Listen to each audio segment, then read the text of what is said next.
ಚಿಕ್ಕಬಳ್ಳಾಪುರದಲ್ಲಿ ಒಂದು ಎಸ್ಕೇಪ್ ಪ್ರಕರಣ ಬೆಳಕಿಗೆ ಬಂದಿದೆ. ಆದರೆ ಈ ಪ್ರಕರಣದಲ್ಲಿ ಟ್ವಿಸ್ಟ್ ಏನಪ್ಪಾ ಅಂತಂದ್ರೆ ಪಾಠ ಹೇಳಿಕೊಟ್ಟ ಟೀಚರ್ ಜೊತೆಗೇನೆ ವಿದ್ಯಾರ್ಥಿನಿ ಎಸ್ಕೇಪ್ ಆಗಿದ್ದಾಳೆ. ದೊಡ್ಡಬಳ್ಳಾಪುರದ ಕೊಂಗಾಡಿಯಪ್ಪ ಕಾಲೇಜಿನಲ್ಲಿ ನಡೆದಿರುವಂತಹ ಘಟನೆ ಇದು.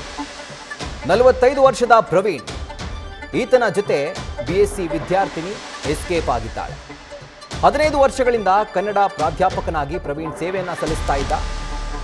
ಆಗಸ್ಟ್ 11ರಂದು ಹುಡುಗಿಯ ಮದುವೆ ನಿಶ್ಚಯ ಆಗಿತ್ತು. ಆದರೆ ಆಗಸ್ಟ್ 2ರಂದೇ ಯುವತಿ ಟೀಚರ್ ಜೊತೆ ಎಸ್ಕೇಪ್ ಆಗಿದ್ದಾಳೆ. ಮೊದಲ ಪತ್ನಿಗೆ ವಿಚ್ಛೇದನ ನೀಡದೇನೆ ಪ್ರವೀಣ್ ನವರಂಗಿ ಆಟ ಆಡಿ ಎಸ್ಕೇಪ್ ಆಗಿರೋದು. ಇನ್ನು ಪ್ರವೀಣ್ ಮೊದಲ ಪತ್ನಿಯಿಂದ ಮಹಿಳಾ ಠಾಣೆಯಲ್ಲಿ ದೂರು ದಾಖಲಾಗಿದೆ. ಈಗ ಪ್ರಾಧ್ಯಾಪಕ ಪ್ರವೀಣ್ನನ್ನು ದೊಡ್ಡಬಳ್ಳಾಪುರ ಪೊಲೀಸರು ಅರೆಸ್ಟ್ ಮಾಡಿದ್ದಾರೆ. ಸೊ ಇದು ಚಿಕ್ಕಬಳ್ಳಾಪುರದಲ್ಲಿ ಶುರುವಾಯಿತು, ಡೆಲ್ಲಿಗೆ ಹೋಯಿತು, ಕೊನೆಗೆ ನಂಜನಗೂಡಿನಲ್ಲಿ ಎಂಡ್ ಆಗಿದೆ. ಈಗ ನೀವು ನೋಡ್ತಾ ಇದ್ದೀರಿ ಸ್ಕ್ರೀನ್ ಮೇಲೆ ಕಾಣಿಸ್ತಿರುವಂಥ ಟೀಚರ್ ಮಹಾಶಯನೇ ಪ್ರವೀಣ್.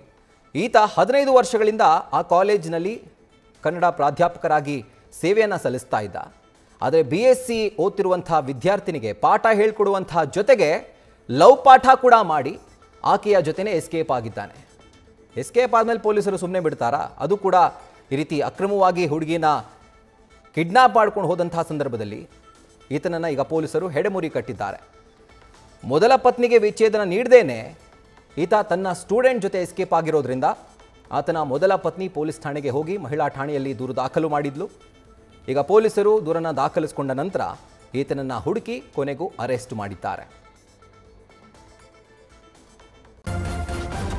ನ್ಯೂಸ್ ಫಸ್ಟ್ ನಿರ್ಭೀತಿಯಿಂದ ನಿಮ್ಮ ಪರವಾಗಿ.